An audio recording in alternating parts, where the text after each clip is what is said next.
এখানে একটা হুমকি দিয়েছে বিলেতের প্রধানমন্ত্রী। প্রধানমন্ত্রী কি হুমকি দিয়েছে? যে কোন দেশের অ্যাসাইলাম সিকারদেরকে যদি ভিসা আবেদন বা অ্যাসাইলাম রিফিউজ হওয়ার পর ফেরত না দেয় তাহলে কঠোর ব্যবস্থা নেবে।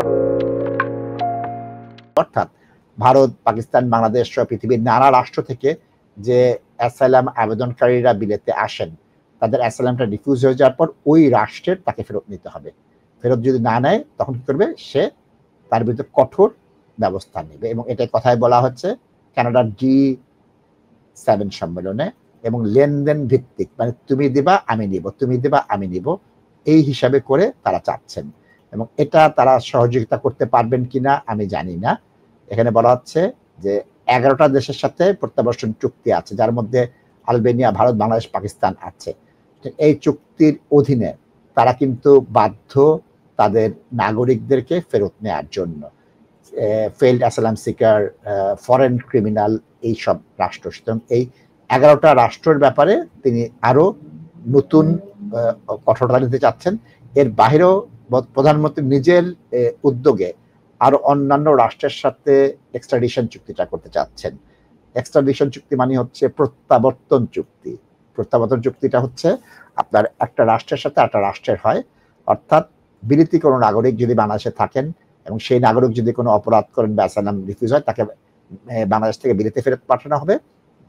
বিলেতে যদি বাংলাদেশি নাগরিক থাকে, ক্রিমিনাল কোনো কাজ করে বা অনিবন্ধিত অভিবাসী হয়ে যায়, তাকে বাংলাদেশ গ্রহণ করতে বাধ্য হবে। এটাই হচ্ছে অভিবাসন চুক্তি, এই প্রত্যাবর্তন চুক্তি বা এক্সট্রাডিশন চুক্তি। এই এক্সট্রাডিশন চুক্তি থাকার ফলে বলছে এটা তোমরা মানবা, সম্মান করবা। যদি না মানো এবং সম্মান না করো, সেক্ষেত্রে আমরা কঠোর ব্যবস্থা নেব। সুতরাং আমি আমাদের দর্শকদের বলবো, আমাদের প্রচুর অ্যাসাইলাম রিফিউজ হওয়া অ্যাপ্লিক্যান্ট আছেন এবং তারা কিন্তু বিপদে পড়তে পারেন। এবং কি করবে? ব্লক রেড বা চেইন রেড দেওয়া হচ্ছে। একটি অঞ্চলের প্রচুর জায়গায় রেড করা হচ্ছে। রেডের মাধ্যমে তারা অনিবন্ধিত অভিবাসী বা ফেইল্ড অ্যাসাইলাম সিকার তাদেরকে চিহ্নিত করে ধরার চেষ্টা করছে।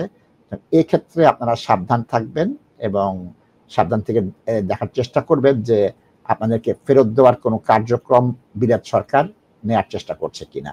প্রিয় দর্শক, বিলেতে কিন্তু যায় দিন ভালো, আসে দিন খারাপ হবে। সুতরাং আমি সবাইকে বলবো সাবধান থাকবেন এবং তস্কর প্রতারক থেকে বেঁচে থাকবেন। কারণ কি? আপনাদের এই তথ্য দিয়ে বলবে আসো তোমাকে আর একটা অ্যাসাইলাম মেরে দেই, আসো তোমাকে একটা কেয়ার ভিসা করে দেই, আসো তোমাকে আমরা এটা করে দেই। মিথ্যা কথা। ওই মিথ্যা কথায় আপনারা জিতবেন না। ওই মিথ্যা কথায় আপনাদের জীবন পরিবর্তিত হবে না। সুতরাং একটু সাবধানতা অবলম্বন করেন, নিজেকে সাহায্য করেন, আল্লাহ আপনাকে সাহায্য করবে। Are you investing in property or looking to buy your first home? Beneco Financial Services offers straightforward mortgage advice, given freely and without obligations with a dedicated team of highly qualified and experienced mortgage advisors. Whether you are a first-time buyer or an experienced landlord, we have the right mortgage solution for you. Residential mortgage, limited company mortgage, buy-to-let mortgage, commercial mortgage, Islamic mortgage, bridging finance. To book your free consultation meeting, call us today on 0208 050 2478.